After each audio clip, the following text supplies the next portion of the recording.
Operation को अंजाम दिया जाएगा। इजरायली आर्मी ऑपरेशन के लिए पूरी तरह से तैयार है। तो देखिए यहाँ पर दिसंबर तक का अल्टीमेटम दे दिया गया है और दिसंबर तक लेबनान में इजराइल के ग्राउंड ऑपरेशन की आशंका जताई जा रही है। लेबनान पर हमले का काउंटडाउन यहाँ पर शुरू कर दिया गया है और इसी के साथ कहा गया है कि इजरायली रक्षा मंत्री द्वारा कहा गया है कि दिसंबर तक लेबनान में ग्राउंड ऑपरेशन को अंजाम दे दिया जाएगा। इजरायली आर्मी ऑपरेशन के लिए पूरी तरह से तैयार है। लेबनान पर हमले की फाइनल तारीख का ऐलान यहां पर कर दिया है और कहा है कि दिसंबर तक लेबनान में इजराइल की ग्राउंड ऑपरेशन की आशंका के लिए आप तैयार हो जाइए। पूरी तरह से तैयारी है। अमेरिकी चुनाव के बाद हो सकता है लेबनान में ग्राउंड ऑपरेशन, यह आशंका जताई जा रही है। इजरायली आर्मी की सभी यूनिट की ग्राउंड ऑपरेशन की तैयारी पूरी हो चुकी है। आर्मी के साथ एयरफोर्स और नेवी भी ऑपरेशन में शामिल होंगी। ग्राउंड ऑपरेशन पर इजरायली रक्षा मंत्री योव गैलेंट ने यह दावा किया है कि इजरायल अब अपना पूरा फोकस हिजबुल्लाह पर कर रहा है। तो वहीं दूसरी तरफ आपको बता दें कि इन दिनों एक चिट्ठी भी जोरों शोरों से वायरल हो रही है। उस पर भी खासी चर्चाएं जो हैं देखी जा रही हैं, जो कि गाजा युद्ध के शुरू होने के बाद हमास नेता यहां सिनवार ने अपनी चुप्पी तोड़ने के बाद हिजबुल्लाह को लिखी। हालांकि ये चिट्ठी क्या वाकई में नेता सिनवार ने लिखी है या नहीं, इस पर अभी संशय बरकरार है। तो लेबनान पर हमले का काउंटडाउन शुरू हो चुका है। दिसंबर तक लेबनान में इजराइल के ग्राउंड ऑपरेशन की आशंका जताई जा रही है। अमेरिकी चुनाव के बाद ये लेबनान में ग्राउंड ऑपरेशन हो सकता है। इजरायली आर्मी की सभी यूनिट जो है ग्राउंड ऑपरेशन की तैयारी पूरी कर चुकी हैं। आर्मी के साथ एयरफोर्स और नेवी भी ऑपरेशन में शामिल हो सकती हैं। ग्राउंड ऑपरेशन पर इजरायली रक्षा मंत्री योव गैलेंट ने यह दावा किया है इजरायल अब अपना पूरा फोकस हिजबुल्लाह पर कर रहा है। ये कहा गया है। बता दें कि एक तरफ तो हिजबुल्लाह पर इजरायल अपना पूरा फोकस कर रहा है, तो वहीं दूसरी तरफ जो है हिजबुल्लाह को चिट्ठी लिखकर एक पूरा माहौल ये बना दिया गया है कि अभी भी जो हमास हिजबुल्लाह मिलकर इजराइल के खिलाफ युद्ध लड़ रहे हैं उसमें उनकी ताकत अब काफ़ी बढ़ चुकी है। क्योंकि गाजा का युद्ध शुरू होने के बाद हमास नेता सिनवार ने चुप्पी नहीं तोड़ी थी, लेकिन अब एक चिट्ठी जोरों पर वायरल हो रही है जिसको लेकर भी कई तरह के कयास लगाए जा रहे हैं। यहाँ पर सिनवार ये कहना चाहते हैं कि हमास को वो पूरी तरह से कमांड कर रहे हैं, तो वहीं अब हिजबुल्लाह पर जो है वो पूरा फोकस किया जा रहा है। हिजबुल्लाह को चिट्ठी लिखकर इजराइल के खिलाफ हमास का साथ देने के लिए धन्यवाद किया गया है। और चलिए अब इसी मुद्दे पर चर्चा के लिए हमारे साथ खास मेहमान हमारे साथ जुड़ गए हैं।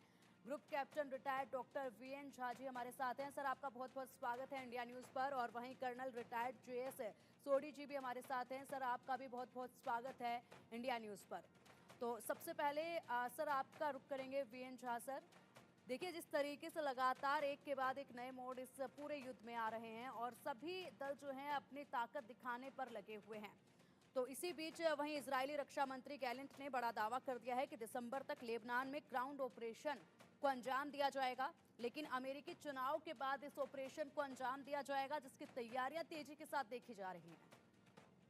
जी हाँ, देखिए जो कम्युनिके आई हुई है इज़राइली डिफेंस मिनिस्टर से और बाकी जो लोग हैं, ये एक नॉर्मल अप्रोच है किसी भी वॉर में।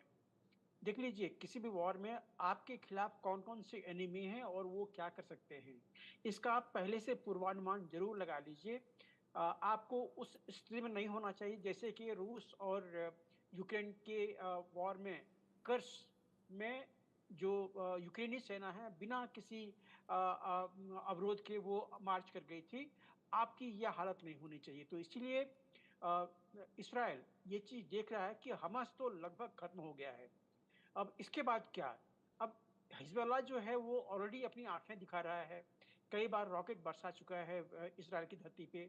तो अगला जो टारगेट है वो हिज़्बुल्लाह ही होगा।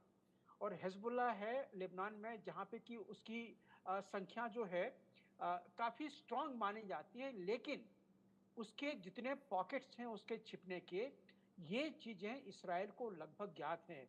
और आज तक जितनी हवाई अटैक हुई हैं, वो हवाई अटैक टारगेटेड हुई हैं। याद कीजिए जब जब हिज़्बुल्लाह जब लेबनान की धरती से रॉकेट भाँज रहा था, उसी समय में जो इसराइल के यूएवी थे, वो उसका एग्ज़ैक्ट लोकेशन इसराइल को भेज रहे थे और जो आके मिसाइल गिरे हैं वहाँ पे हिज़्बुल्लाह के ठिकाने पे, बिल्कुल प्रिसिज़न मिसाइल्स थी। तो ये चीज़ें वहाँ पे हो रही हैं। अभी भी 1 महीना देरी है। जो जो 7 अक्टूबर को शुरू हुआ था, अभी उसमें थोड़ी-सी देर है, लेकिन ये सब चीज़ें इज़राइल अपने जो ड्राइंग बोर्ड है, उस पे लेके चलती है। लेकिन मुझे बड़ी तकलीफ़ होती है। गाज़ा में इतने सारे लोग मारे गए हैं, कुछ रिपोर्ट्स कहती हैं 40,000, कुछ कहते हैं 50,000 लोग मारे गए हैं। लेकिन देखिए, अभी तक एक भी किसी भी रिपोर्टर ने एक पैलेस्टाइन को ये चीज़ सवाल नहीं पूछा है कि जिस तरह से इस्राएली अपने ही सरकार के खिलाफ प्रदर्शन कर रही है कि हमारे जो बंदी बनाए गए हैं हमास द्वारा लोग उसको वापस लेके आओ। इस तरह का एक भी मूवमेंट, एक भी प्रोटेस्ट पैलेस्टाइन द्वारा अपने जो एडमिनिस्ट्रेटर हैं हमास, उसके खिलाफ नहीं किया गया है कि तुम अपनी लड़ाई में हमें क्यों मार रहे हो? ये आज तक ना एक भी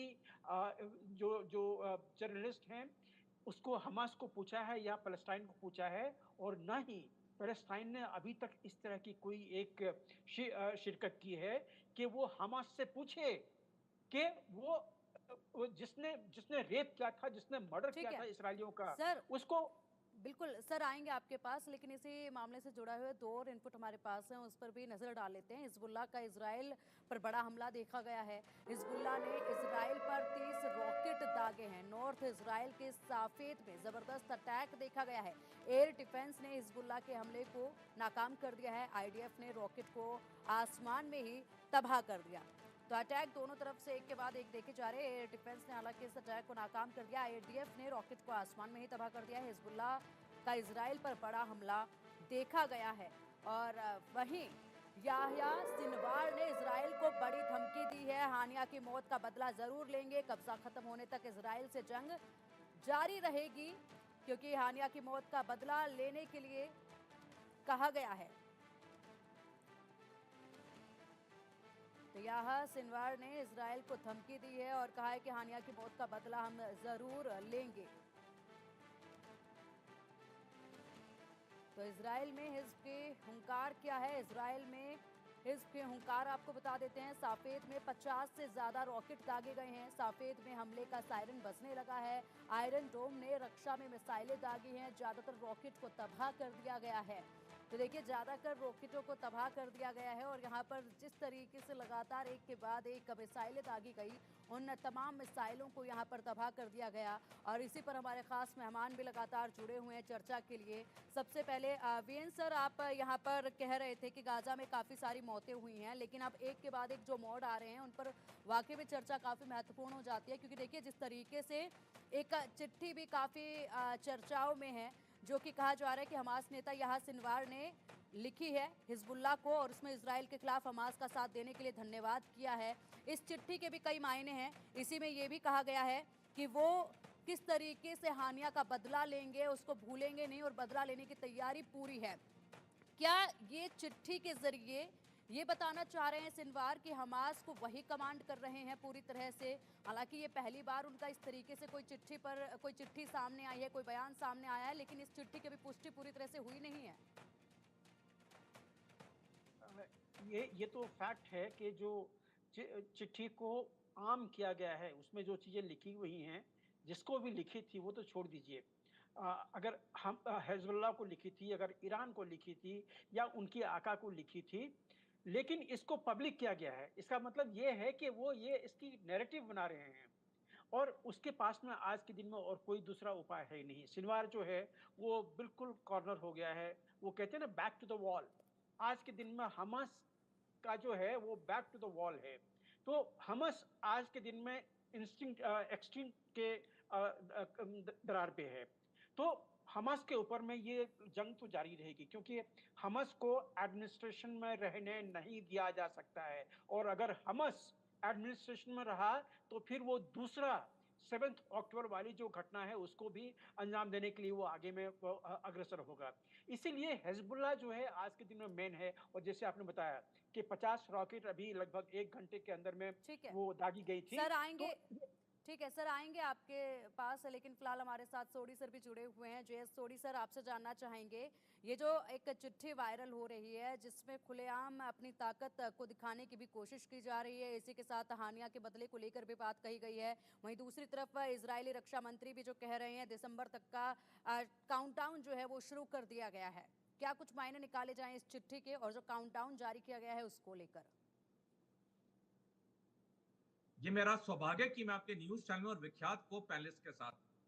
पिछली बार जब इजरायल और हिजबुल्लाह की लड़ाई हुई थी 2006 में, जो 34 दिन चली थी 12 जुलाई से 14 अगस्त तक, उसमें इजरायल की हार हो रही थी और अमेरिका को बीच में कूदना पड़ा और जंग में सीज फायर करानी पड़ी, अन्यथा इजरायल के लिए बहुत अंतर्राष्ट्रीय बेइज्जती हो जाती। यह बात है 2006 की।